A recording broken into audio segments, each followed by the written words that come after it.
बिहार के आप सभी प्रेमी अपने ही स्थान से मालिक के नाम को बोलेंगे। बोलिए जय गुरुदेव। देखो प्रेमियों, जब गुरु की बात को हम भूल जाते हैं तब इस दुनिया में दुख पाते हैं। गुरु किस लिए करते हैं कि हमको ये मार्गदर्शन देंगे, रास्ता बताएंगे, और रास्ता उनसे ले भी लेते हैं, लेकिन उस चीज को भूल जाते हैं, क्योंकि ये भ्रम और भूल का देश है। इसमें बहुत सजग रहना चाहिए। जब तक सजग नहीं रहेंगे, होशियार नहीं रहेंगे, तब तक गुरु के वचन का पालन नहीं कर पाएंगे। और दुनिया जो ये नासवान है, यहाँ की सारी चीजें अस्थायी नहीं हैं, परिवर्तनशील हैं, बदलती रहती हैं। इस नकली बाजार में, नकली चीजों में हम फंस जाते हैं, इसी को अपना समझ बैठते हैं।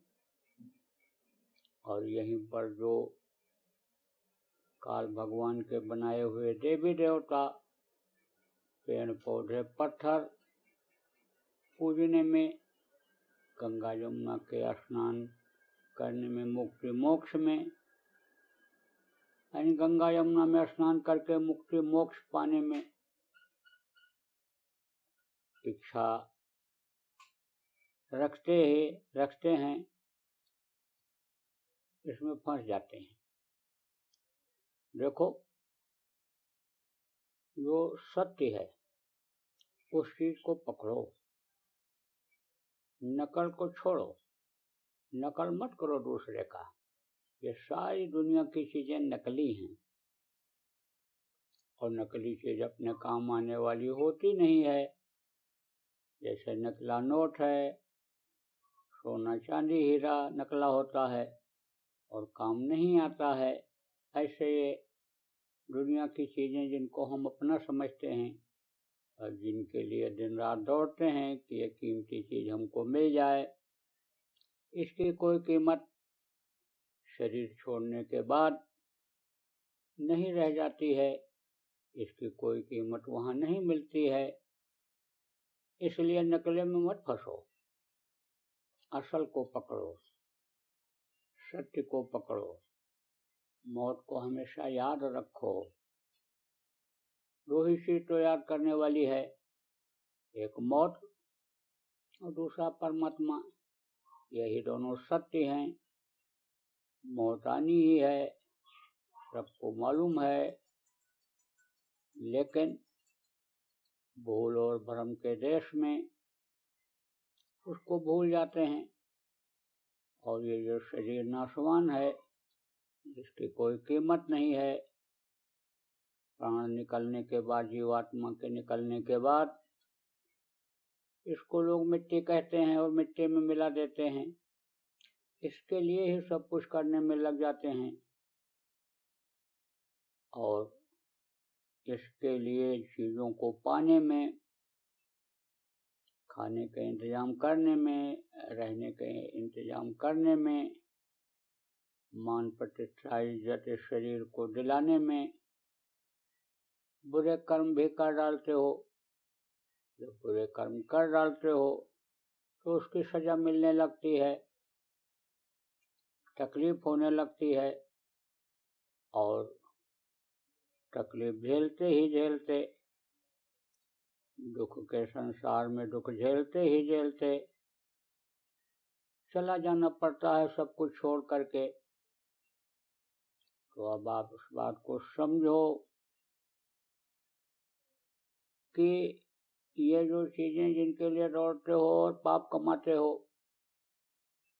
इसकी सजा शरीर के रहते रहते तो मिलती ही है, लेकिन शरीर छोड़ने के बाद फिर जीवात्मा को नरकों में जाकर के भोगना पड़ता है। वहाँ बड़ी तकलीफ होती है, बहुत समय तक रहना पड़ता है, और जिस तरह के कर्म होते हैं उसी तरह के नरक होते हैं, और उन नरकों में रहना पड़ता है। कुछ तो ऐसे जीव होते हैं कि जिनको छोटे बड़े मिला के जो 42 प्रकार के नरक हैं सब में जाना रहता है, और वहाँ से भी जब छुटकारा मिलता है तो ये विधान है, नियम है कि नरक से जब छुटकारा मिलेगा तो 84 में आना पड़ेगा। पेड़ पौधा, पशु पक्षी, मनुष्य के योनि में आना होता है। तो अब अगर डाल दिए गए कीड़ा मकोड़ा के शरीर में तो वही गंदगी समझ लो कि जिसको देख करके घृणा लगती है उसी को खाना पड़ जाता है। आप देखो, मल को आप त्याग करते हो, मल पड़ा रहता है जिसको लेट्रिन कहते हो, तो कुछ कीड़े ऐसे होते हैं जो मल को ही खाते हैं और उसी को इकट्ठा करके ले जाते हैं, रखते हैं, बराबर उसी को खाते रहते हैं। उनके सामने और कोई चीज डालो तो मल की जब तक बदबू आएगी तब तक वो उसी तरफ जाएंगे, वही खाएंगे। आप समझो कि एक कीड़ा यह भी है भौरा। भौरा को क्या है कि जब उसको खुशबू मिलती है वो उधर चला जाता है, उसको खाता है। वो लेट्रिन को नहीं खाएगा, मल को नहीं खाएगा, वो खुशबू का आहार लेता है। कमल के फूल पर बैठ जाता है और खुशबू लेने में मस्त हो जाता है। जैसे आप बहुत से लोग इंद्रियों के सुख में, इंद्रियों के भोग में, रस लेने में मस्त हो जाते हो, मौत को भूल जाते हो, प्रभु को भूल जाते हो। यह मनुष्य शरीर किस काम के लिए मिला इस चीज को भूल जाते हो। आत्मा के लिए कुछ नहीं करते हो, शरीर के लिए ही सब कुछ करने में लग जाते हो। जैसे भूलते हो आप, ऐसे वो भी सब भूल जाता है। अपना घर भूल जाता, अपना वतन जहाँ रहता वो भूल जाता है, और उसी के रस लेने में, खाने में, आनंद लेने में मस्त हो जाता है। और फिर वो बंद हो जाता है। कब? जब सूरज ढल जाता है, अंधेरा हो जाता है, तो कमल का फूल बंद हो जाता है। जब सवेरा होता है, दिन निकलता है, तो फिर खिलता है, तब भौरा उसमें से निकलता है। तो आप इस बात को समझो कि एक कीड़ा वो होता है, उसके कर्म थोड़े ठीक होते हैं तो उसमें डाला जाता है, और बहुत ज़्यादा कर्म खराब रह जाते हैं तो इसमें डाल दिया जाता है। सांप गोजे बिच्छू में डाल दिया जाता है, तोता मैना कबूतर में डाल दिया जाता है। आप देखो कि पशु दो तरह के होते हैं, एक मांसाहारी होते हैं, एक शाकाहारी होते हैं। आप देखो, दूध देने वाले पशु अन्य समझ लो कि कई होते हैं, और दूध सबका एक ही जैसा होता है। लेकिन अगर ये किसी से कहा जाए कि गाय का दूध पियोगे, गाय के दूध में अन्य समझ लो चाय बनी है, आप पियोगे, कोई भी ऐतराज नहीं करेगा। लेकिन घोड़ी गधी के दूध के लिए अगर कहा जाए तो अभी गाली देने लग जाएंगे लोग। पशु एक वो भी है जिसको माता कहा गया, गौ माता, इसका गोबर काम में आता है, दवा के काम में आता है, लिपाई होती है, फिर वहाँ पर अनुष्ठान होता है, पूजा पाठ लोग करते हैं। उसके गौ के गोबर से गौरी गणेश बना करके देवता मान करके पूजा करते हैं। और ये गोबर और पशुओं का भी होता है। आप समझो, गौ को माता इसीलिए कहा जाता है कि इसकी सारी निकली हुई चीजें गुणकारी होती हैं। इसके शरीर से जो पसीना गंध निकलता है वो भी लोगों के लिए फायदेमंद होता है। गौशाला में जो रहते हैं, गौओं की सेवा करते हैं, बहुत से रोगी ठीक हो जाते हैं। आप समझो, उनके रोग हट जाते हैं। इनकी निकली हुई सारी चीज़ें, चाहे दूध हो चाहे इनका गोबर हो, सब गुणकारी होता है। तो गाय का निकला हुआ मूत्र बड़े बड़े रोग को हटा देता है, दवा में प्रयोग किया जाता है, इसीलिए गाय को गौ माता कहा जाता है। एक जानवर वो भी हैं, एक पशु ये भी है, बैल भी है, घोड़ा भी है, हाथी भी है, और गधा भी है, खच्चर भी हैं, लेकिन अंतर होता है। अब ये जरूर है कि गाय और बैल की उनके बाद मनुष्य शरीर मिल जाता है, इसलिए जिसके कर्म थोड़े अच्छे होते हैं उसमें डाल दिया जाता है कि ज़्यादा चौरासी में न भटकना पड़े। तो कर्मों का विधान जब से बना तब से जीव इसी तरह से फंस गया, और फिर अपने घर अभी तक नहीं पहुंच पाया, लौट लौट करके 84 में आता रहा। अब आप समझो कि आपको मौका मिला, आप भाग्यशाली हो कि आपको मनुष्य शरीर मिला और समर्थ गुरु मिल गए, नामदान मिल गया। तो आप सब लोग अब गुरु महाराज की बातों को याद करो, उनके वचन को याद करो। सुबह का भूला शाम को घर अगर वापस आ जाए तो भूला नहीं कहलाता है। तो उन वचनों को याद करो कि भाई 22 घंटा तुम अपने शरीर के लिए, बच्चों के लिए मेहनत कर लो, काम कर लो, और 1 घंटा सुबह शाम अपने आत्मा के लिए काम करो, भजन करो, अपने घर आने जाने लगो। शरीर छूटे तो अपने वतन मालिक के पास पहुंच जाओ। तो आप उन वचनों को याद करो और भजन ध्यान में लगो, नियमित रूप से करो।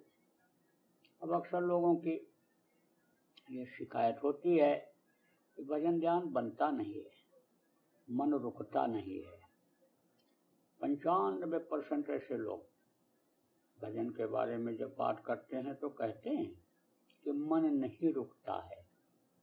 तो मन कहाँ जाता है इसको देखो, कि ये खाने के लिए कहता है, कि पहनने के लिए कहता है, कि सैर करने घूमने के लिए कहता है, या अन्य इंद्रियों को भोग से खुश कराना चाहता है शरीर से। देखो और उस पर करो कंट्रोल। समझ लो कि इधर उधर से जब खा पी लेते हो, जब कोई ऐसी वैसी चीज आ जाती है तो यह मन उधर ही ले जाता है। इसकी आदत होती है जिधर इसको स्वाद मिलेगा शरीर को उसी तरफ ले जाएगा, खाने में स्वाद मिल जाएगा, दौड़ा दौड़ा कर खिलाएगा। कान से गाना सुनने के तरफ इसका मन चला जाएगा तो वही सुनवाएगा। सीन जैसे सुंदरता पर अगर यह मोहित हो जाएगा तो आंखों से वही दिखाएगा। तो मन का काम यही है कि शरीर को दौड़ा दो, और जब शरीर जाएगा तब रस हमको मिलेगा, आनंद हमको मिलेगा। तो मन खा खा करके इंद्रियों के घाट पर बहुत मोटा हो गया। अब जब कोई चीज मोटी हो जाती है तो हटाने में नहीं हटती है। जैसे पानी की बूंद समझ लो नीचे गिरती है, हल्की रहती है, और जब वो इकट्ठा हो जाती है, जम जाती है, बर्फ बन जाता है, तो जल्दी हटाने से नहीं हटता। और उसी को गर्म कर दो, वाष्प बन जाए, भाप बन जाए और हल्का हो जाए तो ऊपर उड़ने लगता है।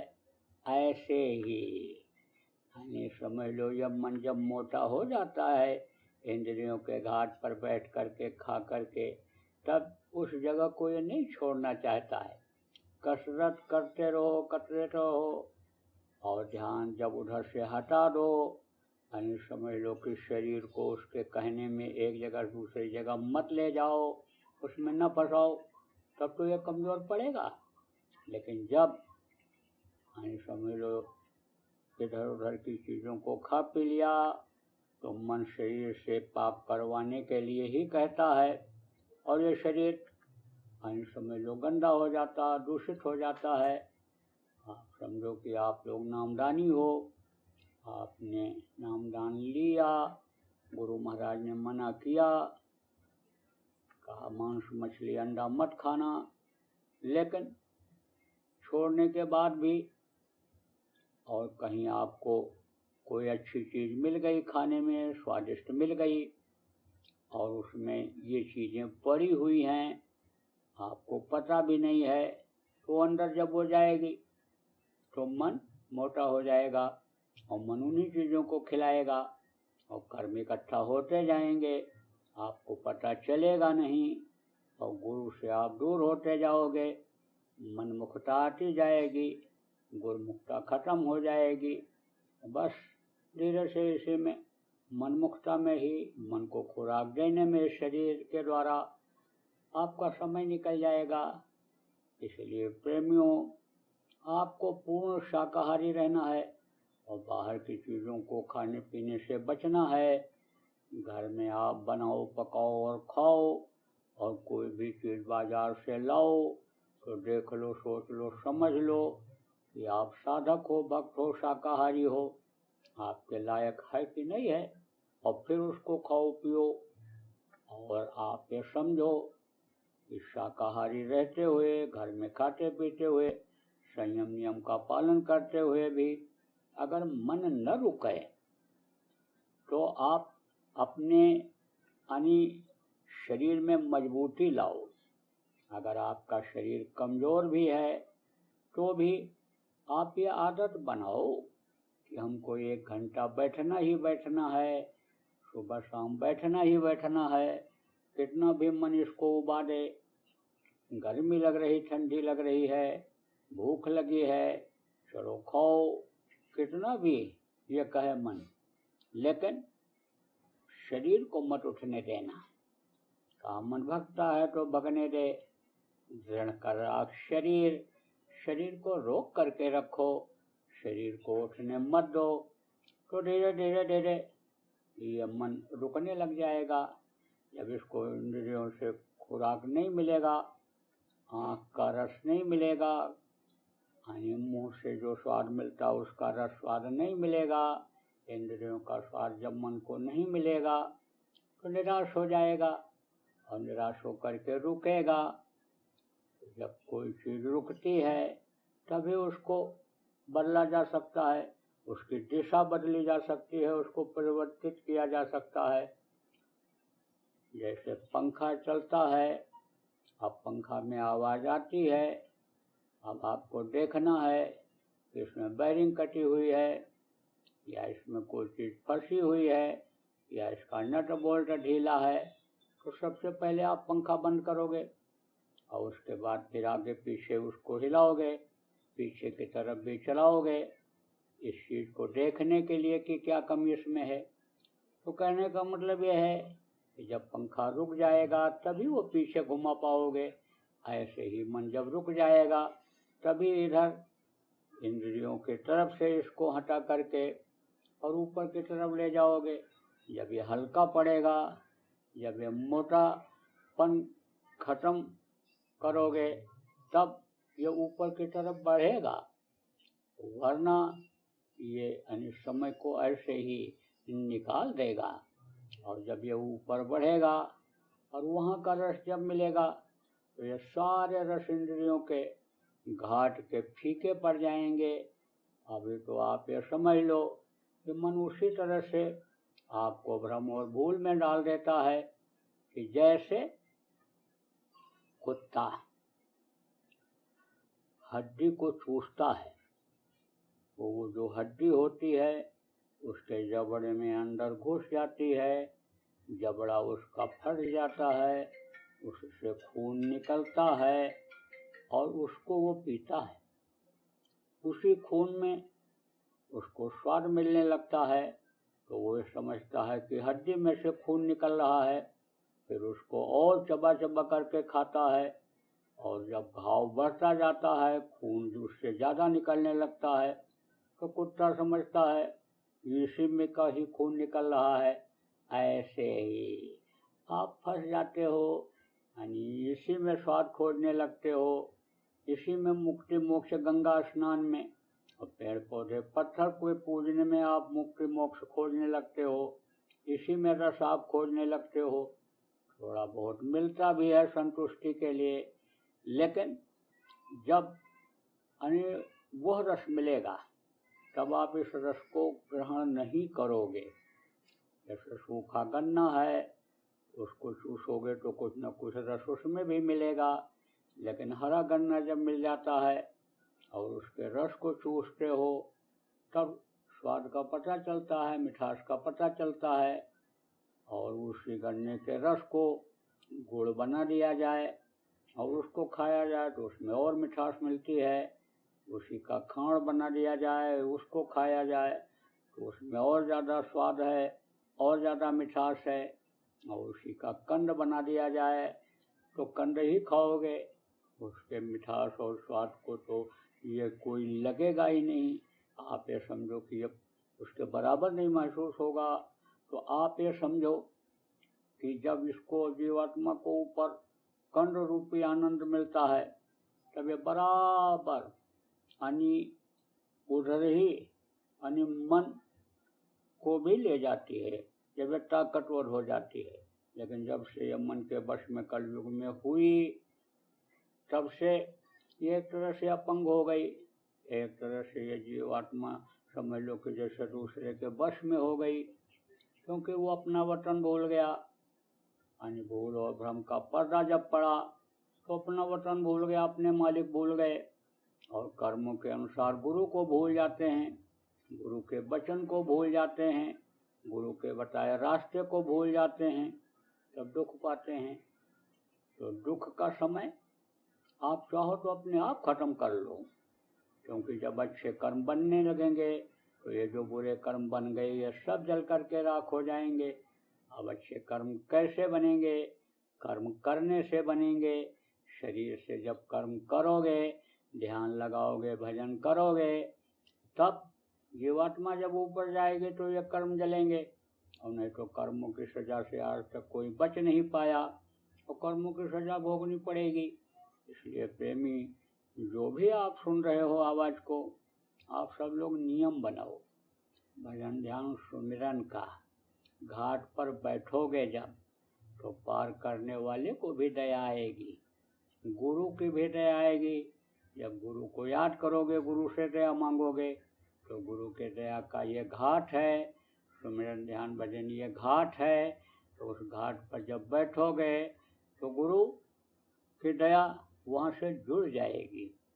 जैसे कोई नदी के किनारे बैठ करके आवाज़ लगाता रहे और मल्लाह दूर भी हो तो आवाज़ को सुन करके नाव ले करके आ जाता है और बैठा करके पार कर देता है।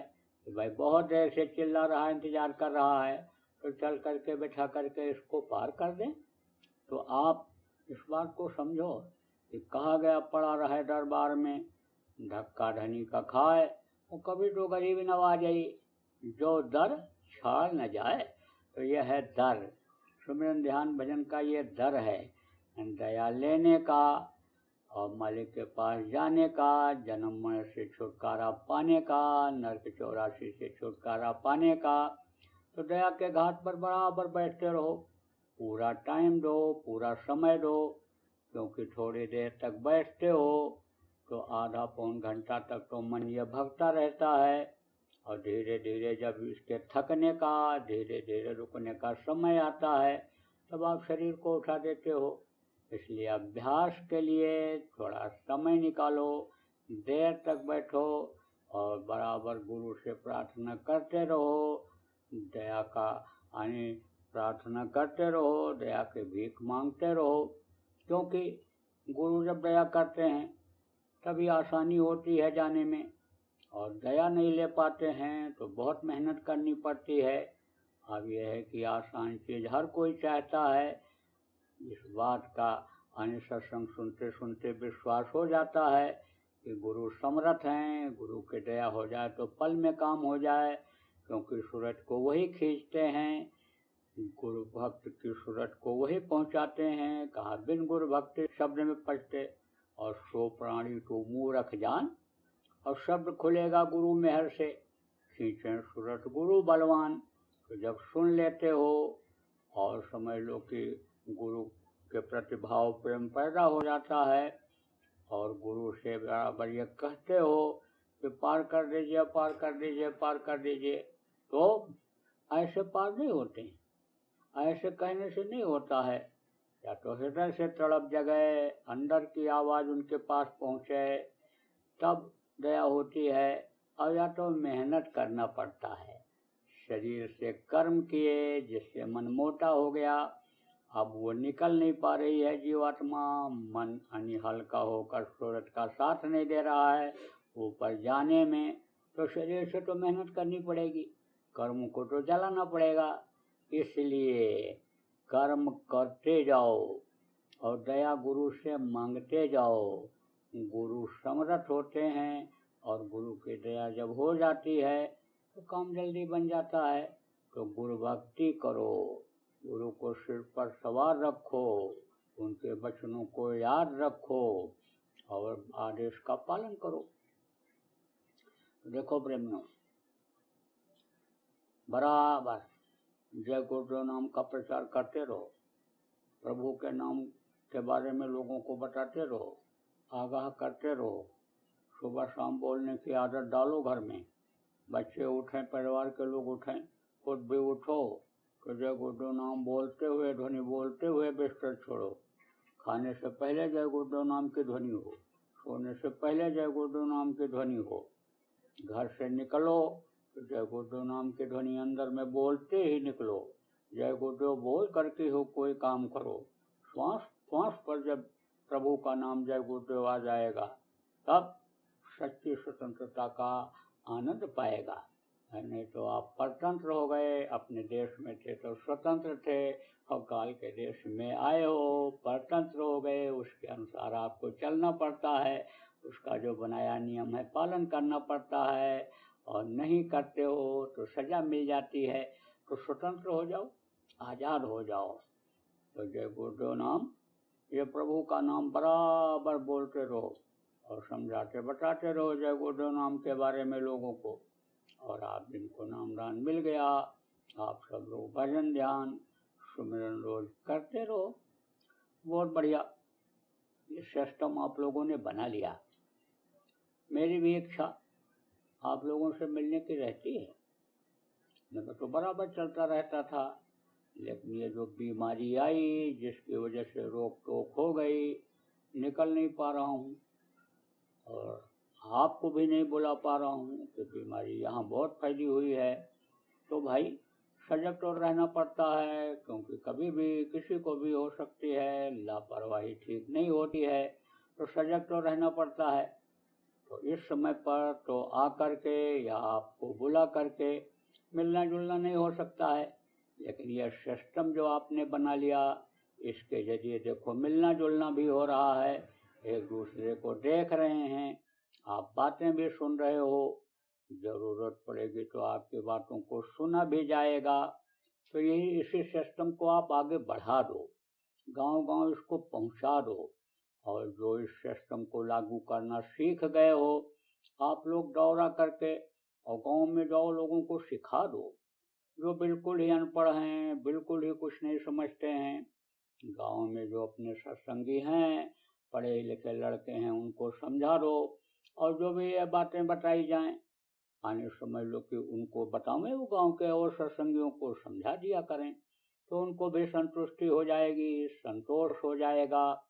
फोटो ही देख लेंगे तो भी उनको संतुष्टि मिल जाएगी, क्योंकि प्रेम तो बहुत उमड़ता है, और सीधे साधे भोले भाले जो लोग होते हैं, सच्चा प्रेम तो उन्हीं के अंदर देखने को मिलता है। और प्रेम के प्रकट हुए में जाना, जिसके अंदर प्रेम उमड़ता है उसके अंदर वो प्रकट हो जाते हैं, मालिक प्रकट हो जाते हैं। जिसका हृदय निर्मल होता है, जिसका अंदर बैठने का सिंहासन अंतःकरण जिसको कहते हैं, वो साफ होता है, उसको वो जल्दी मिल जाते हैं, दर्शन हो जाता है। तो प्रेमियों, सबको जोड़ करके रखो, टूटना नहीं चाहिए। माला अगर टूट गया तो उसकी कीमत खत्म हो गई। देखो, माला जब आपके पास रहता है तो सुमिरन करने से पहले आप बहुत से लोग मत्थे लगाते हो और सुमिरन करने के बाद उसको उचित जगह पर रखते हो, ऐसे नहीं फेंक देते हो। आप समझो, लेकिन अगर उसके दाने अलग हो जाएं तो माला की कीमत खत्म हो जाती है। दाने बिखरते ही उसको फेंक देना पड़ता है, छोड़ देना पड़ता है, कहीं इधर उधर ऐसे पड़ा रह जाता है। ऐसे ही ये जो है जय गुरुदेव नाम है, इसके जो आप दाने हो, जय गुरुदेव नाम से जो आप लोग जुड़े हुए हो, एक भी दाना बिखरने न पावे या माला टूटने न पावे। संगत को जोड़ के रखो, किसी का मन खराब न होने पावे, सबको बताते रहो, समझाते रहो। और अगर मन खराब होने लगे तो समझ लो कि उसको इस बात के लिए समझाओ कि तुम्हारा कहीं खान पान गड़बड़ हो गया, या तुमने निंदा बुराई किसी की किया होगा, या बुरों का साथ किया होगा कि जिससे तुम्हारे ऊपर कर्म आ गए। तो सजग हो जाओ, देख लो, सुन लो, समझ लो। बराबर प्रेमियों को समझाते रहो, बताते रहो। जब आदमी अपनी भूल को समझ लेता है, मान लेता है, तो फिर सुधर जाता है। तो बराबर यानी सुई का काम करो, कतरनी का काम मत करो। आप समझो कैंची का काम मत करो, यानी जोड़ने का काम करो। संत सुहागा 7 जन बिछड़े रहे मिलाए, यानी समझो आप बंदे हो, संत के बंदे हो, समर्थ गुरु के बंदे हो। जोड़ने का काम करो, तोड़ने का काम कोई मत करो। देखो, आगे का समय खराब आ रहा है। अगर आप लोग इस तरह से अच्छे लोग संगठित नहीं होंगे तो लोगों को कैसे बचा पाओगे, कैसे आत्म शक्ति आएगी, कैसे आत्मबल आएगा। तो आपका काम क्या है? परमार्थ करना काम है। आप परमार्थी काम में लगोगे, उसका भी आपको लाभ मिलेगा, फायदा होगा। दूसरे की जान बचाना ये बहुत बड़ा परमार्थ माना जाता है। लेकिन परमार्थ आप तभी कर सकोगे, जान लोगों की तभी बचा सकोगे कि जब आपके मन अच्छे होंगे, कर्म अच्छे होंगे और आप में आपस में मजबूती होगी, तभी आप कुछ कर सकते हो। इसलिए कहीं भी कोई भी बात अगर ऐसी वैसी विघटन की या निंदा बुराई की आवे तो आप उसमें मत फंसना। उसको तो सुनकर अनसुना कर दो। अच्छी जो जहाँ से अच्छी चीज मिल जाए उसको ले लो। और अगर कोई इस तरह की बात करता है तो उसको समझा दो, बता दो, मना लो। आपसे नहीं मानता, दूसरे से मनवा लो। नहीं मानता है तो फिर वो जाने, उसके कर्म जाने। लेकिन आप तो अपने तरफ से बराबर प्रयास करते रहो। बहुत अच्छा रहा। ये सिस्टम आप और बढ़ा दो, और बराबर जब ये सिस्टम बढ़ा दोगे तो आप मीटिंगें भी कर लोगे। आप वक्ताओं का प्रोग्राम भी जैसे बुला बुला करके गांव गांव में कराते थे, इस तरह से बैठे एक जगह पर वक्ताओं का प्रोग्राम भी करा करके लोगों के अंदर भाव भक्ति भरवा सकते हो। तो इसी सिस्टम को आगे बढ़ा दो और ज़्यादा से ज़्यादा लोगों को जोड़ लो। बोलो जय गुरुदेव।